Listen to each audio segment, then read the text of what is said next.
The Stars and the Dogs by Yumi McDonald. They talked about how to bring Fujiko, whom they now started calling Pure, back to Busan. It was decided that Misa and Sachiko would take Pure to Busan, while Masaki and the grandparents looked after Subaru. "I'll make the travel plans," said Misa. "Misa, I want to go to Chindo Island too. That is where the Chindo dog originated," said Sachiko. "Is that the place where the sea parting happens? Where once a year, at low tide, you can walk from the mainland to the island?" asked Sayoko. "Yes, I think it occurs sometime in April. Maybe we can plan to go there on that timing," answered Misa. On April 10th, Misa, Sachiko, and Pure flew to Fukuoka and took a ferry to Busan. As the ferry was getting close to the port, Pure started to watch the port very intently, in a way that Misa had never seen. Then they noticed a young man standing at the port anxiously. "That's Suhyun," Misa exclaimed. They finished the immigration process, passed through animal quarantine, and ran out of the terminal. Suhyun and Pure ran to each other, and Pure jumped up to hug him. Misa and Sachiko had never seen Pure so happy and excited like this. "Thank you very much for taking care of my Pure, and bringing her back to Busan," said Suhyun. "My pleasure. We are so happy for you and Pure," said Misa.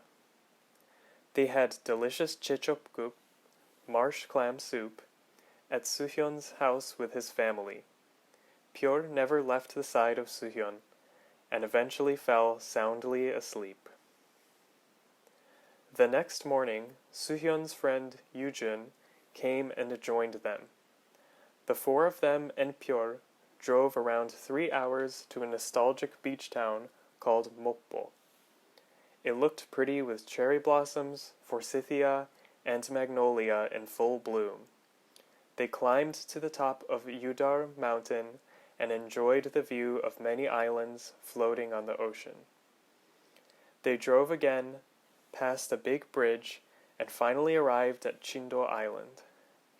The Chindo Sea parting is referred to as the Korean version of Moses' miracle. It happens for a few days when the ocean has extremely low tides once a year. A 1.8 long, narrow passageway to the Modo Island appears. When they arrived at the beach, there were hundreds of thousands of people already waiting. People in colorful dance costumes, musicians with drums, and people holding flags mingled at the beach, making the place look like a fairy tale. Finally, the pathway appeared. Thousands of people started to walk toward Modo Island. The people from Modo Island started to walk in the opposite direction. It was an astonishing sight when the two islands were connected by a long line of people. It lasted about an hour. "Thank you, Pure. If we hadn't met you, we would have never experienced such a life-changing event," said Misa. Pure looked at Misa with smiling eyes. The four went back to the car and drove to Mokpo. The next morning, they drove back to Busan. It was time to go back to Japan. Misa and Sachiko said goodbye to Suhyun, Yujun, Suhyun's family, and Pure. Misa and Sachiko asked Suhyun and Yujun if they wanted to come to Japan. "Yes, we want to go to Japan," they said. "You have to come with Pure. You can stay at our house. We want to take you to Odate in Akita. That's where the Akita breed came from," said Misa. "That's great. We will see you again several months from now," answered Suhyun. On December 16th, a station wagon arrived at Subaru's house. Subaru noticed the car coming from far away and was already waiting at the gate like a statue.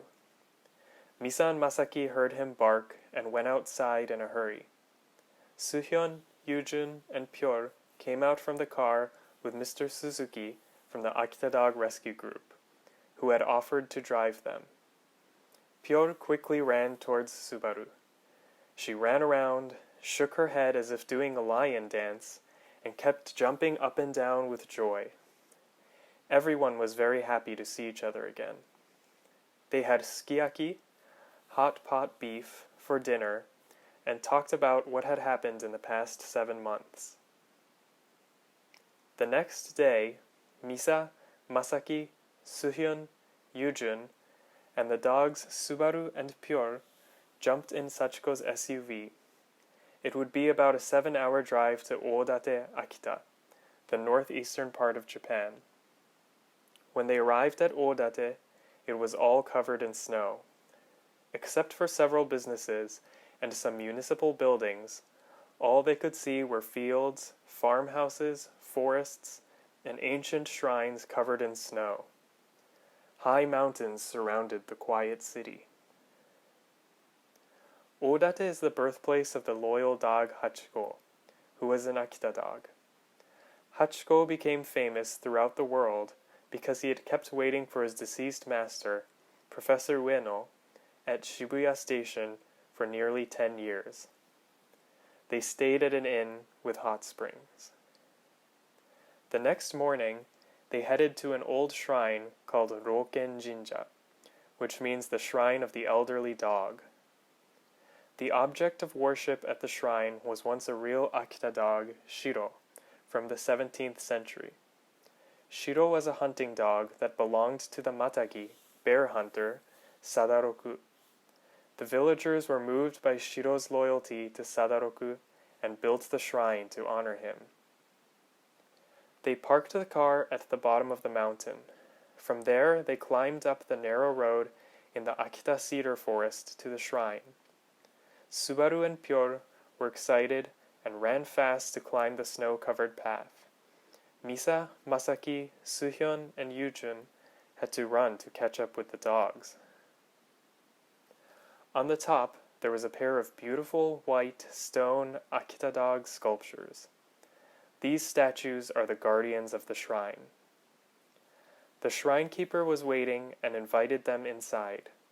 It was heated by a small stove and many candles were lit. At the far end of the shrine was an altar dedicated to Shiro, on which was a pair of white Akita dog sculptures. There were many statues of dogs which were donated by loyal supporters of the shrine. Everyone sat on the tatami floor and prayed to pay tribute to Shiro. Subaru and Pure were sitting outside of the shrine quietly. After they prayed, they thanked the shrine keeper and walked the path to the bottom of the mountain. "The air smells so good," said Masaki. "Yes, it is really refreshing. I feel like I'm back in the 17th century, said Suhyun. Everyone felt there was something spiritual about this place. When they arrived at the inn, it was already dark. After having a wonderful local dinner, kiritampo, a pounded rice dish, they were invited to a snow igloo in the yard. Misa, Masaki, Suhyun, and Yujun sat inside surrounding a hearth. While snow usually looks icy blue, inside the igloo it was shining gold as a result of several candles that were placed on the recessed ice shelves. Subaru and Pure were enjoying paw boxing in the snow. Both Akita and Chindo dogs love snow. The sky was clear and millions of stars were shining. Polaris and the Big Dipper looked magnificent. Jupiter, Saturn, and Pluto lined up like a diamond necklace, and a crescent moon was shining bright on the ink-blue sky. The next morning, they headed back to Tokyo and stayed at Misa's house. Finally, it was time for Suhyun, Yujun, and Pure to go back to Korea. Everyone came out from the house to say goodbye to them. Mr. Suzuki came again to give them a ride. "It was great having you over in Japan. I think we should continue this," Misa said. That's what we are talking about, said Yujun. So it's your turn next. Can you come to Korea with Subaru? Asked Suhyun. Sure. I want to go again, and Subaru hasn't been yet, said Misa. I want to go too, said Masaki. You promise? Yakusoku suru? Asked Yujun in Japanese. Definitely. Yakusok heo, answered Misa in Korean and laughed. Yakusok, promise, is the same word in Japanese and Korean. Until then, they look forward to the next reunion.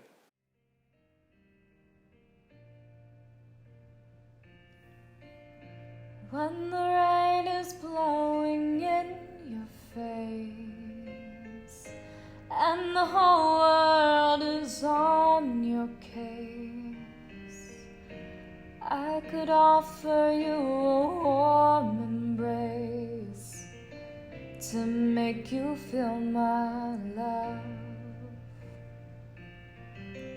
When the evening shadows and the stars appear, and there is no one there to dry your tears, I could hold you for 1,000,000 years to make you feel my love. I know you haven't made your mind up yet, but I will never do you wrong. I've known it from the moment that we've met, and no doubt in my mind where you belong. I'd go hungry, I'd go black and blue, and I'd go crawling down the avenue. No, there's nothing that I wouldn't